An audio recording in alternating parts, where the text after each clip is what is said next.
जय श्री राम दोस्तों, welcome back to my channel prince के कान्हा जी। भाद्रपद की चतुर्थी को गणेश चतुर्थी कहते हैं। इस दिन गणेश जी का जन्म माना जाता है, परंतु इस दिन चंद्र दर्शन वर्जित है।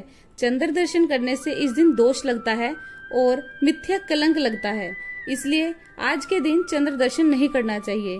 और यदि आपने गलती से चंद्र दर्शन कर भी लिया है तो आपको स्यंतक मणि की यह कथा अवश्य सुननी चाहिए। कहा जाता है इसे सुनने से आपके ऊपर लगा हुआ कलंक अवश्य ही छूट जाएगा। तो आइए सुनते हैं स्यंतक मणि की यह कथा। श्रीमद् भागवत पुराण में वर्णित एक कथा के अनुसार सत्रजित नाम का भगवान सूर्य का एक भक्त था। उसकी भक्ति से प्रसन्न होकर भगवान सूर्य ने उसे स्यंतक मणि प्रदान की। उस मणि से सूर्य के समान तेज प्रकाशित होता था। उस मणि को सत्राजित ने अपने घर में एक मंदिर बनवाकर वहां पर स्थापित कर दिया। उस मणि के प्रभाव से सत्राजित बहुत ही समृद्ध हो गया। उस मणि की विशेषता यह थी कि वह प्रतिदिन 8 भार के बराबर स्वर्ण प्रदान करती थी और उस मणि का जहाँ पूजन होता था वहाँ पर किसी भी प्रकार का अमंगल और अशुभ नहीं हो सकता था। उस मणि को पाकर सत्राजित बहुत ही अहंकारी हो गया था। एक बार भगवान श्री कृष्ण ने सत्राजित को कहा, तुम यह मणि महाराज उग्रसेन को दे दो, वह इसका उपयोग जनसेवा के लिए करेंगे और इसकी सुरक्षा भी हो पाएगी। परंतु अहंकार और लालच में आकर सत्राजित ने भगवान श्री कृष्ण का यह प्रस्ताव अस्वीकार कर दिया। एक बार की बात है, भाद्रपद की गणेश चतुर्थी के दिन था।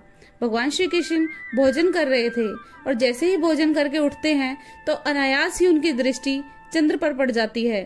तभी नारद जी आकर उन्हें कहते हैं, प्रभु आज के दिन तो चंद्रमा का दर्शन करना मिथ्या है और कलंक लगता है। इसके बाद ऐसा घटनाक्रम हुआ कि भगवान श्री कृष्ण पर मिथ्या ही कलंक लग गया। सत्राजित का एक भाई था, उसका नाम प्रसन्नजित था। वो एक दिन उस स्यंतक मणि को गले में धारण करके जंगल की ओर चला गया और जंगल में आखेट करने के लिए गया। जंगल में वह घोड़े पर सवार होकर गया, परंतु तभी वन में एक सिंह आ गया और सिंह ने उस पर हमला कर दिया। सिंह के हमला करते ही वह अपने घोड़े से गिर पड़ा और सिंह उसको मारकर और वह मणि लेकर अपनी गुफा की ओर जाने लगा। जैसे ही सिंह अपनी गुफा की ओर जाने लगा तभी वहां पर जामवंत जी आ गए और उस शेर को मारकर वह मणि लेकर अपनी गुफा में चले गए और गुफा में जाकर अपने बच्चों को वह मणि खेलने के लिए दे दी।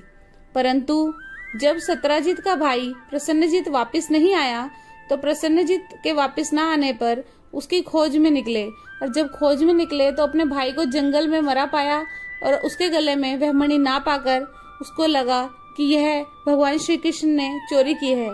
यह बात फैलते फैलते पूरे नगर में फैल गई और जब भगवान श्री कृष्ण को इसके बारे में पता चला कि नगर में उनके बारे में ऐसी बात हो रही है तो भगवान श्री कृष्ण ने अपने ऊपर लगे इस कलंक को हटाने के लिए जंगल की ओर चल दिए। उसे तलाशते हुए जब वो जंगल में पहुंचे तो वहां पर उन्हें सिंह के पैरों के निशान मिले। वह उसके पैरों के निशान का पीछा करते हुए एक गुफा पर पहुंचे। वहां और सिंह के पैरों का पीछा करते हुए जब भगवान पहुंचे तब वहां जामवंत जी के पैरों के निशान मिले, जो कि उन्होंने सिंह को मारकर मणि हासिल कर ली थी। अब जामवंत जी के पैरों के निशानों का पीछा करते हुए भगवान जब गुफा में अंदर पहुंचे तो बच्चे मणि से खेल रहे थे। जब श्री कृष्ण और उनके साथी मणि लेने के लिए आगे बढ़े तो जामवंत वहां आ गए और जामवंत जी बहुत बलवान थे। मणि के लिए दोनों में युद्ध आरंभ हो गया। भगवान श्री कृष्ण और जामवंत जी का युद्ध पूरे 21 दिन तक चलता रहा। जब जामवंत जी का मनोबल टूटने लगा तब वह समझ गए कि यह कोई साधारण मनुष्य नहीं बल्कि स्वयं नारायण हैं। तब जामवंत जी ने भगवान श्री कृष्ण के चरणों में गिरकर उनसे क्षमा मांगी और कहा कि मैं क्रोध के वशीभूत होकर आपको पहचान न सका। प्रभु, आप तो साक्षात नारायण हो, मुझे क्षमा कीजिए और मुझ पर कृपा कीजिए। और तब श्री कृष्ण ने जामवंत को कहा कि मैं यहाँ इस मणि की तलाश में आया था क्योंकि मुझ पर इसकी चोरी का कलंक लगा है। उस कलंक को मिटाने के लिए मुझे यह मणि चाहिए।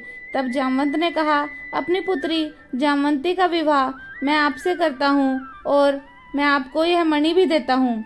तब भगवान श्री कृष्ण वह मणि और जामवंती को लेकर द्वारका पहुँचे तो सब खुशी से झूम उठे और सत्राजित को वह मणि भगवान श्री कृष्ण ने वापस कर दी। तब श्री कृष्ण जी ने जब वह मणि वापस की तो सत्राजित को अपनी भूल का एहसास हुआ। उसने भगवान श्री कृष्ण से अपनी गलती की क्षमा मांगी और अपनी पुत्री सत्यभामा का विवाह भगवान श्री कृष्ण से करने का प्रस्ताव दिया, जिसे भगवान श्री कृष्ण ने स्वीकार कर लिया। तब सत्यभामा का विवाह भगवान श्री कृष्ण के साथ संपन्न हुआ। तब सत्राजित ने वह मणि भगवान कृष्ण को देनी चाहिए, परंतु भगवान कृष्ण ने मना कर दिया और कहा, आप सूर्य के भक्त हो और उन्होंने ही यह मणि आपको प्रदान की है, इसे आप अपने पास ही रखिए। इस प्रकार भगवान श्री कृष्ण ने अपने ऊपर लगे हुए चौथ के चंद्रमा के दर्शन का जो कलंक था उसे हटाया। ऐसी मान्यता है कि स्यंवतक मणि की कहानी सुनने से गणेश चतुर्थी पर चंद्र दर्शन के दोष का निवारण हो जाता है। इसीलिए सबको यह कथा अवश्य सुननी चाहिए। बोलो जय श्री राम।